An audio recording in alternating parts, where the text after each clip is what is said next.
In today's video, I'm going to talk about general overall body tightness, muscular tightness, and how structural integration helps resolve that.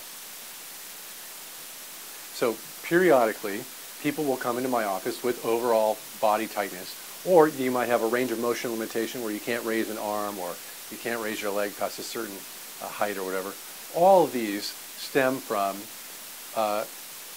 either areas of the body having excessive tension and tightness and compaction, or the overall body having that. And they're a little different. Some are more localized areas, some are across the whole body. Now, either way, structural integration is it's probably one of the best things you can do for this type of situation.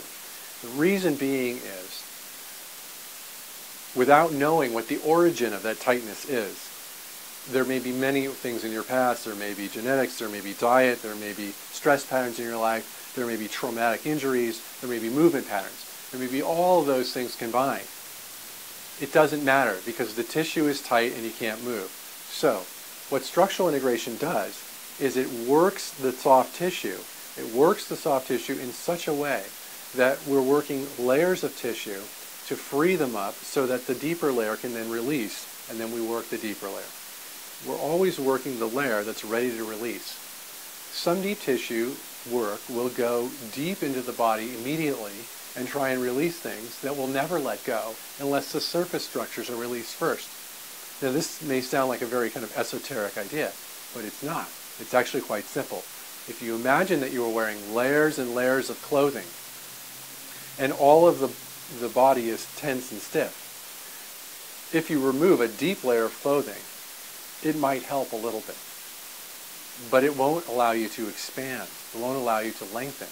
If you remove a surface layer of clothing, the tightest layer is usually being on the surface, then because there is a tensional relationship between the layers themselves, the inner layers will have to release.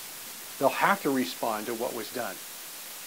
So, one of the best ways to figure out if it's going to work for you is to come in and try a session. And this is what I suggest. Don't think about having to commit to 10 sessions. Come in and try one session.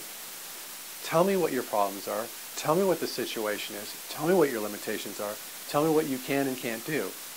I can't tie my shoes. I'm having trouble doing a full squat. I'm this, that. My yoga teacher says I need to be deeper into this pose. Whatever it is, we can work on it. However,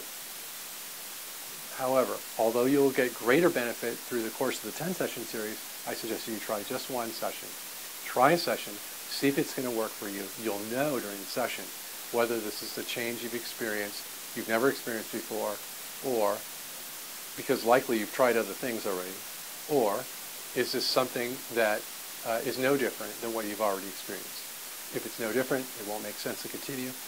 If it is different, it will make a lot of sense to continue. That's entirely up to you, and I suggest you try one so that you can make that decision.